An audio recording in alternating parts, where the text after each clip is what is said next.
Hello बच्चों, the Mansa coaching classes YouTube channel पर हम आपका हार्दिक स्वागत करते हैं। आज देखो कुछ क्वेश्चन है। कल हेडिंग बनवाई थी एक पद समान करने पर आधारित, उसी बेस पर कुछ क्वेश्चन है। देखो परसेंट आपको नजर आ रही होगी, पर ये रेशियो के कंसेप्ट से अलग होते हैं। देखो कल के बेस पे ही क्वेश्चन है, फिर कल अगला टाइप चलेगा। अब देखो इस क्वेश्चन को पढ़ो कैसे फास्ट बनाते हैं। 49 किलोग्राम चाय के मिश्रण में असम और दार्जिलिंग की चाय का अनुपात 5:2 है। अब असम और दार्जिलिंग की चाय के अनुपात को 2:1 करने के लिए किस मात्रा में दार्जिलिंग की चाय के मिश्रण में मिलाना चाहिए। तो देखो दार्जिलिंग की चाय मिला रहे हैं तो विपरीत बराबर करते हैं हमेशा। मैंने कल कंसेप्ट में बताया था। तो दार्जिलिंग की चाय मिला रहे हैं तो असम की चाय बराबर करेंगे। देखो अब यहाँ लिखो असम अनुपात दार्जिलिंग कितना दिया है 5:2 और अनुपात कितना हो रहा है 2:1 हो रहा है। अब देखो दार्जिलिंग की चाय मिला रहे हैं, मिश्रण में मिलाना चाहिए। दार्जिलिंग की चाय कितनी मिलाना चाहिए ये क्वेश्चन में पूछा है। तो असम की चाय बराबर करें, तो बराबर करने का नियम होता है एलसीएम लेके बराबर कर देते हैं। तो 5 और 2 का एलसीएम लेंगे 10। 10 बनाने के लिए कितने का गुणा करेंगे 2 का, तो 2 का इसमें भी करेंगे। 10 बनाने के लिए कितने का गुणा 5 का, तो 5 का इसमें। अब देखो दिया है उसकी तुलना उससे करने में पूछा है, उसको गुणा के रूप में लिख देंगे। ये पूरे गणित में लगता है, ये गारंटी है। देखो अब क्या दिया है निश्चित राशि 49। इधर कितना हो गया मिश्रण टोटल 10 और 4 14। मिश्रण की तुलना मिश्रण से। अब पूछा क्या है कि दार्जिलिंग की चाय कितनी मिलानी चाहिए। देखो अगर असम की चाय पूछे हो तो 10 से गुणा कर देंगे।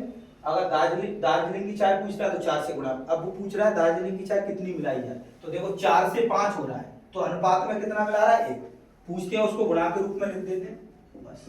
कितना हो गया 7 से काटो, 7 7 49, 7 दूनी 14, यानी 7/2 3.5 किलोग्राम। ऐसे आंसर निकाल सकते, बी ऑप्शन हो गया।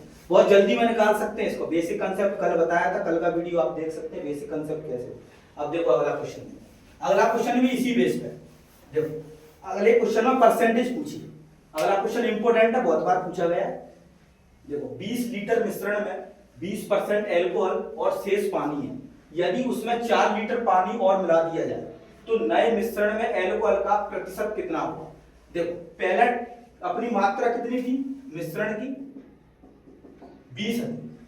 अब देखो परसेंट निकालेंगे तो आप किसकी पूछिए, पहले यहाँ क्वेश्चन में देखना पड़ेगा। एल्कोहल की पूछिए तो देखो टोटल मात्रा कितनी है 20।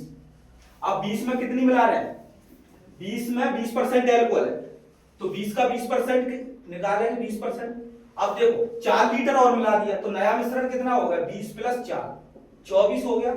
हमेशा टोटल पे परसेंट निकलता है, तो 20 गुणा 20% बटे 24 इंटू 100%। आराम से परसेंट निकल जाएगा। ये परसेंट का कंसेप्ट है।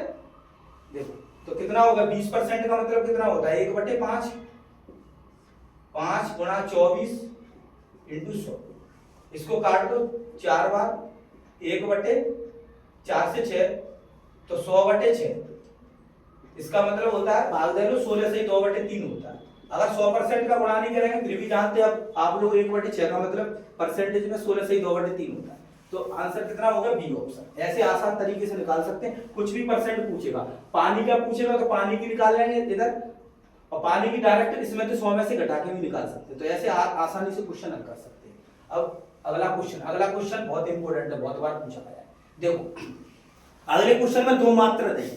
ताजे फल में पानी की मात्रा 68% है और सूखे फल में 20% है। तो 100 किलोग्राम ताजे फलों से कितना सूखा फल प्राप्त किया जा सकता है। अब देखो 2 फल है।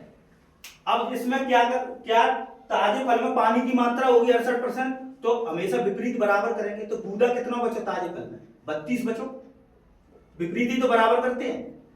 तो गूदा कितना बचा ताजे फल में 32, सूखे फल में गूदा कितना बचा 80%, क्योंकि सूखे फल में 20% पानी है। तो गूदा बराबर गूदा कर रहे हैं, गूदा बराबर गूदा। अब इधर देखो ताजे फल में, ताजे का मतलब होता है फ्रेश, तो कितना गूदा बचा 32%। फ्रेश 32% ही तो बचा, क्योंकि गूदा बराबर गूदा कर रहे हैं, क्योंकि पानी मिला रहे हैं तो गूदा बराबर करेंगे। इधर कितना बचा सूखे में ड्राई, सूखा मतलब ड्राई 80%। इन दोनों का रेशियो निकाल लो बस। फ्रेश और ड्राई का 16 से काटो, 16 दूनी 32, 16 पंच 80, परसेंट थे, परसेंट कट गया तो कितना हो गया 5:2। देखो एक लाइन और बता दो, 2F बराबर 5D। F का मतलब फ्रेश, D का मतलब ड्राई। तो फ्रेश और ड्राई का अनुपात निकालें, गुणांक पलट देते 5:2। अब देखो निश्चित राशि किसकी दी है, ताजे फलों से कितना सूखा फल प्राप्त किया जा सकता है। तो ताजे फल कितने हैं, 100, ताजे फल की तुलना ताजे फल से। अब सूखा फल कितना प्राप्त किया जाता है, सूखा फल कितना है, अनुपात में 2 पूछते हैं, उसको गुणांक के रूप में लिखते हैं। तो कितना आंसर है आगे 20, तो 40 किलोग्राम। ये आसानी से निकाल सकते हैं इसको, तो 40 आंसर हो गया। इस तरह से बहुत शॉर्ट आंसर निकाल सकते हैं, अगर प्रैक्टिस करेंगे तो बहुत ज्यादा जल्दी में आंसर निकल जाएगी। इनकी प्रैक्टिस कराई जाती है। और मैं आपसे यही कह रहा हूं, हर टाइम देखो नए बच्चों से यही कह रहा हूं, यूट्यूब पे अनुपात के क्रम बाय पढ़ो तो बिल्कुल समझ में आएगा टाइप बाय। अब इस टाइप के क्वेश्चन सब बन जाएंगे आप लोगों को, घर पे प्रैक्टिस करेंगे तो। बस इसी टाइप के। और कल अगला लेक्चर आएगा, अगर वीडियो अच्छा लगता हो तो लाइक एंड शेयर करो। Thank you.